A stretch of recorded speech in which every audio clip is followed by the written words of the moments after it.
Thưa quý vị, bánh chưng cốm Thẳm Dương ở Văn Bản, Lào Cai là món ăn có sự kết hợp giữa tinh hoa trời đất và bàn tay khéo léo của đồng bào dân tộc Thái.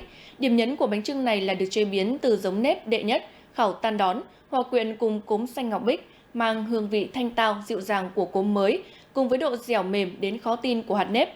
Nhân bánh ngậy bùi nhờ đỗ xanh và thịt lợn bản địa đậm thơm. Hương vị của núi rừng có thể cảm nhận rõ nét trong mỗi miếng bánh. Và những hình ảnh về bánh chưng cốm Thẳm Dương cũng sẽ khép lại chương trình Lào Cai ngày mới hôm nay. Hẹn gặp lại quý vị và các bạn trong các chương trình sau.